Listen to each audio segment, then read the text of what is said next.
Bonjour, c'est Lise. Voilà, j'arrive à la fin de mon Trobrez, le tour des 7 évêchés bretons. Pour ce dernier épisode, c'est Saint-Corentin qui nous reçoit dans sa ville de Quimper. Pour voir les vidéos sur les autres saints fondateurs bretons, vous pouvez cliquer sur la playlist qui s'affiche. J'avoue que je vois paraître avec une pointe de nostalgie les flèches de la belle cathédrale cornouaillèse, après ce compagnonnage d'une année avec saint Paul de Léon, saint Tudual de Tréguier, saint Brieuc, saint Malo d'Alette, saint Samson de Dole et saint Paterne de Vannes. Corentin clôt la boucle, le cercle magique de nos saints, parfois historiques, souvent très légendaires. Les sources hagiographiques, c'est-à-dire les textes qui racontent la vie des saints, sont peu nombreuses concernant Corentin et souvent incohérentes du point de vue de la chronologie. Mais si vous le voulez bien, glissons-nous dans la fiction entretenue par des générations de moines, d'abbés et de curés, pieusement reçus par autant de générations de paroissiens, emplis d'une affection respectueuse pour leur saint patron. D'ailleurs, j'ai lu l'avertissement au lecteur d'Albert Legrand qui commence par « Ami lecteur », mais au vu de la suite, je ne critiquerai plus Albert. Voici quelques passages. Mon style, au reste, est simple et historique, autant que le sujet le peut permettre. S'il ne vous semble assez élégant, je vous réponds pour excuse que le français m'est comme étranger, étant natif de Morlaix, ville située au cœur de la Basse-Bretagne, dont le langage naturel est le breton. Plus loin. Enfin, pour dernier avis, je vous dirai qu'en ce siècle se trouvent des esprits bizarres et mal faits, à qui rien ne plaît, quelque perfection qu'il y ait, esprits critiques et envieux, qui trouvent, comme dit le proverbe, à tondre sur un œuf.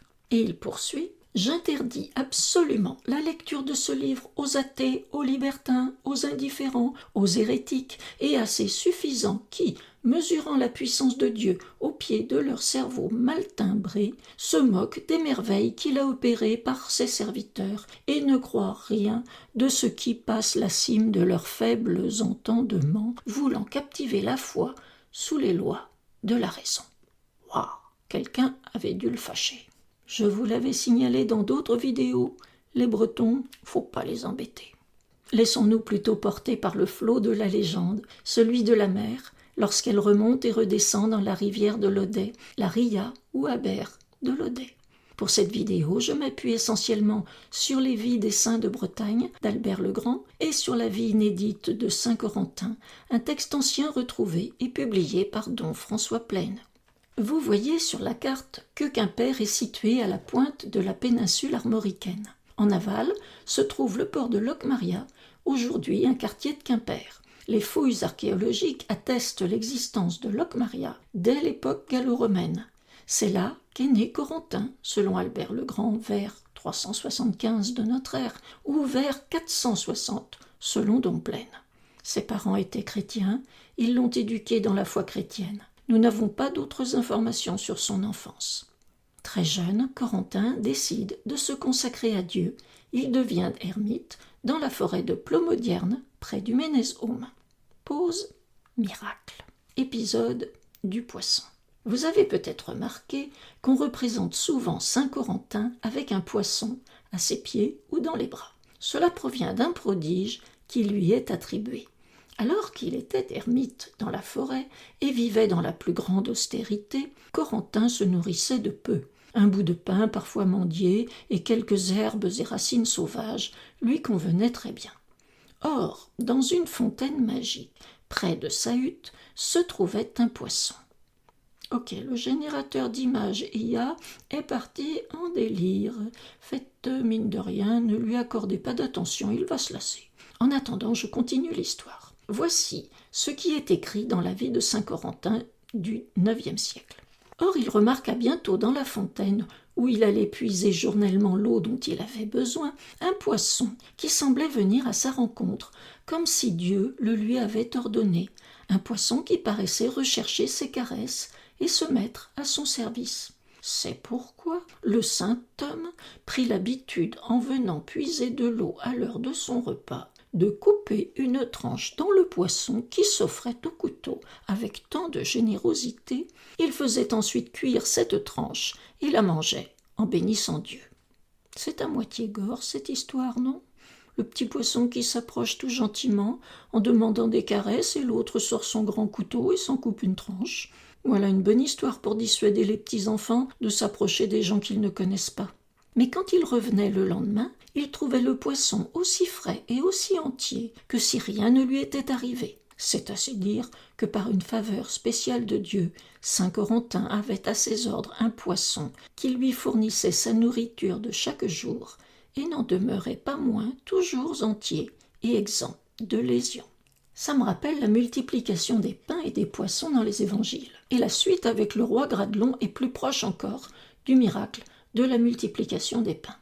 Bon, j'ai changé d'IA, mais ça ne s'arrange pas. Un jour, lors d'une partie de chasse du côté de Plomodierne, le roi de Cornouailles se perd avec sa troupe dans la forêt. Ils arrivent par hasard près de l'ermitage de Corentin, et comme ils ont tous très faim après leur journée passée à cheval, ils demandent à Corentin s'il aurait quelque chose à manger. Corentin répond qu'il a son poisson, et il leur montre la fontaine magique. Tout le monde rigole, croit-il nourrir la troupe avec ce pauvre petit poisson ? Et bien sûr, quand Corentin en coupe une tranche et la donne à cuire au cuisinier du roi, cela suffit à rassasier tous les soldats, car les parts se renouvellent sans fin. Gradelon et sa troupe sont épatés devant ce miracle. Corentin monte aussitôt d'un cran dans leur estime. Aussi Gradelon s'empressa-t-il de se prosterner aux pieds de l'homme de Dieu, de l'entourer des marques de la vénération la plus profonde, et de lui faire don pour toujours de son palais, des terres adjacentes, des forêts, et tout ce qu'il possédait dans cette localité.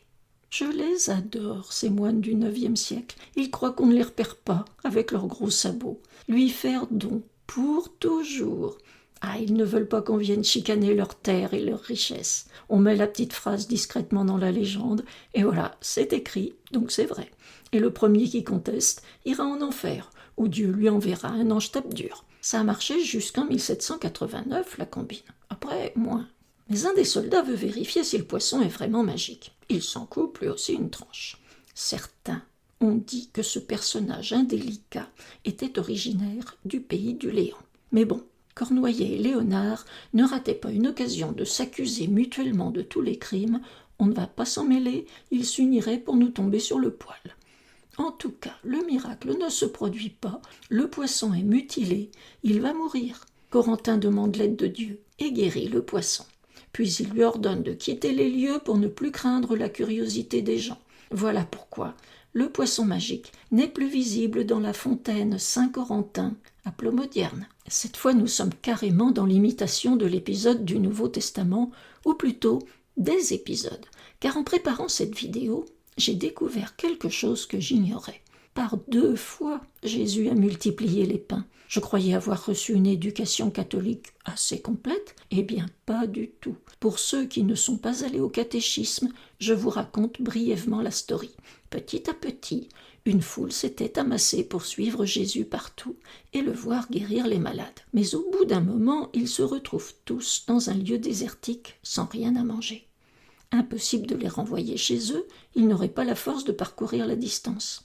Les apôtres sont bien embêtés. Alors Jésus demande « Qu'est-ce qu'on a qui pourrait se manger ?» Il y a un gars qui a encore 5 petits pains et 2 poissons. « Apportez-moi tout ça, dit Jésus. » Il lève les yeux au ciel, rend grâce, bénit les paniers et envoie les disciples distribuer la nourriture à la foule.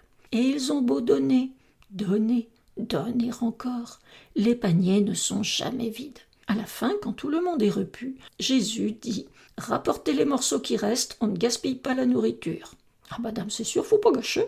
Et on récupère 12 paniers pleins.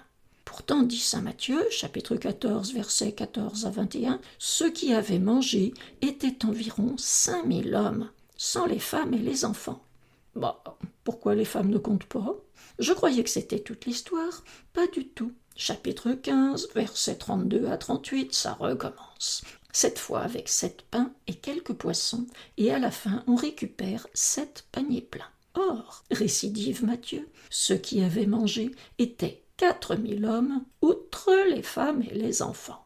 Outre toi-même, Matthieu. Et il n'y a pas que saint Matthieu qui raconte cette affaire, les autres évangélistes aussi. Si ça vous intéresse, et que vous n'avez pas une Bible chez vous, allez sur Wikipédia, cherchez multiplication des pains. Vous trouverez les détails. Plus tard, ce sont saint Paterne et saint Malo, ou Melaine selon les versions, qui rendent visite à Corentin dans son ermitage. Là encore, Corentin doit trouver un moyen de les nourrir. Il n'a qu'un peu de farine.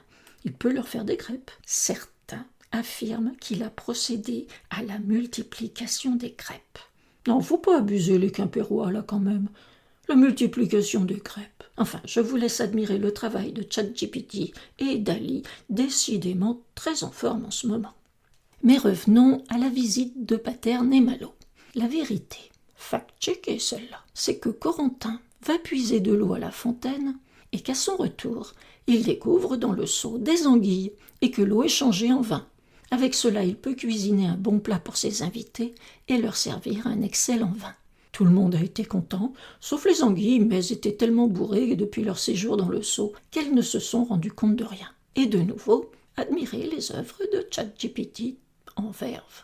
Heureusement que je termine avec Corentin, mon tour des saints fondateurs bretons, parce que ça commence à partir dans tous les sens, cette histoire.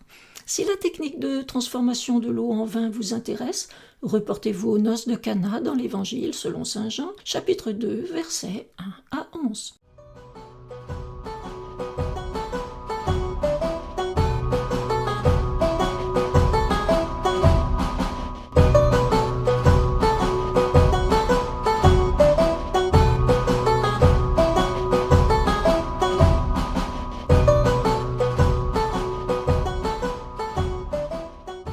Deuxième pause miracle. Corentin, lorsqu'il s'est fait ermite, était jeune. Non loin de son ermitage, dans la forêt de Névet, un autre ermite s'était retiré du monde. Il était très vieux et s'appelait Primel.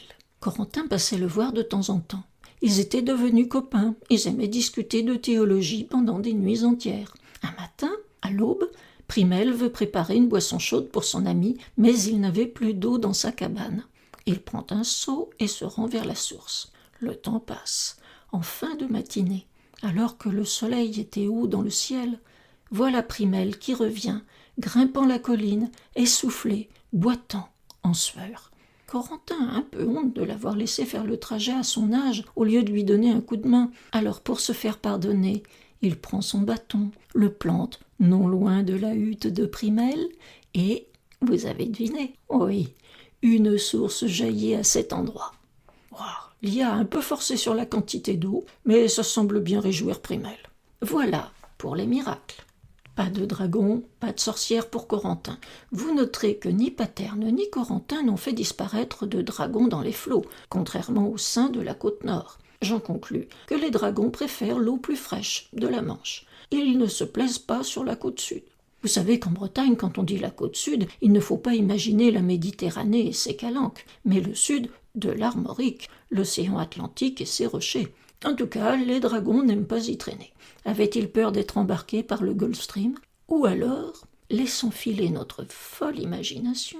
Peut-être que les saints du Léon et de la Domnonée, originaires du Pays de Galles, avaient importé leurs légendes insulaires, tandis que Paterne et Corentin, qui étaient là avant l'arrivée des Bretons, n'avaient même pas imaginé qu'on puisse convertir des païens avec des histoires de dragons. Je ne sais pas. Je vous laisse y réfléchir jusqu'à la prochaine vidéo sur la suite de la vie de Corentin. Kenavo!